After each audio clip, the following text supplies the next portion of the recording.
And I want you to say, if this man can do this, then who can I become? The letter reads, almost immediately after the protest started, we began receiving threatening phone calls and letters. They increased as time went on. By the middle of January, they had risen to 30 or 40 calls a day, threatening my life. From the beginning of the protest, both my parents and Coretta's parents always had an unconscious and often conscious fear that something fatal might befall us. They never had a doubt about the righteousness and the rightness of our actions, but they were concerned about what might happen to us. My father made a beaten path from Atlanta to Montgomery, Alabama throughout the days of the protest. Every time I saw him, I went through a deep feeling of anxiety because I knew that my every move, this is Martin, you guys, Dr. Martin Luther King, my every move was driving my father into a deeper and deeper state of worry. During those days, he could hardly mention the many harassments that Coretta, the baby, and I were subjected to without crying. As the weeks passed, I began to see many of the threats were in earnest. Soon I felt myself faltering and growing in fear. One day, a white friend told me that he had heard from a reliable source. You guys, listen to Dr. Martin Luther King say this, that there were plans being made to take my life. For the first time, I realized that something could actually happen to me.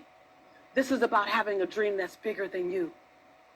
One night at a mass meeting, I found myself saying, if one day you would find me sprawled out dead, I do not want you to retaliate with one single act of violence. I urge you to continue protesting with the same dignity and discipline we have shown so far.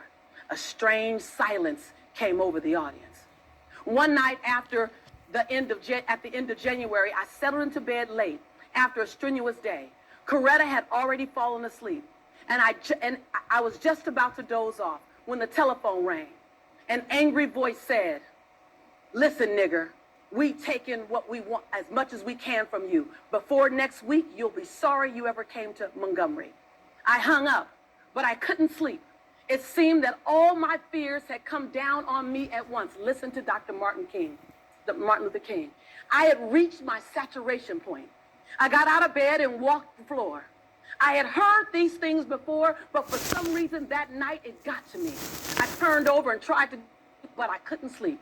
I was frustrated. I was bewildered. Notice, find you in this conversation. And then I got up. Finally, I went to the kitchen and heated a pot of coffee. I want you to type your name as you start hearing yourself. Get to this. I was ready to give up. With my coffee in my hand, sitting untouched before me, I tried to think of a way to move out of the picture without appearing a coward. I sat there and thought about the beautiful little girl who had just been born. He only had one child at this time, you guys. I come home night after night to see her little gentle smile. I started thinking about the dedicated, loyal wife who was over there asleep, and she would be taken from me, or I could be taken from her. And I got to the point that I couldn't take it any longer. Listen to this. Dr. Martin Luther King says these words, I was weak.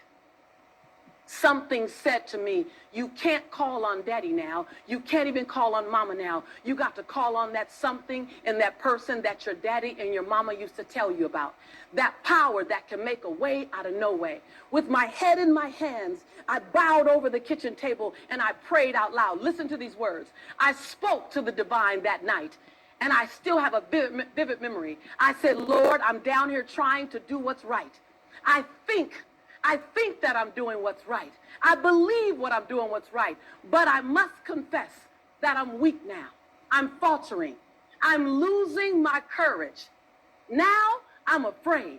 This is Dr. Martin Luther King, you guys. We never heard this. We never was told this part of the story.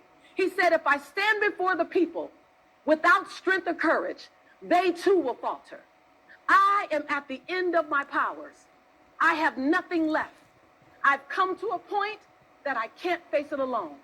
Dr. Martin Luther King goes on to write, it seemed as though I could hear a quiet voice of assurance saying, Martin Luther King, stand up for righteousness, stand up for justice, stand up for truth, and know that I will be with you until the very end. He goes on to say, I felt a dashing in my soul, but I heard the voice. He promised to never leave me. And in that moment, I experienced a presence of the divine that I'd never experienced before. And almost at once, all my fears melted away. My uncertainty disappeared. I was ready.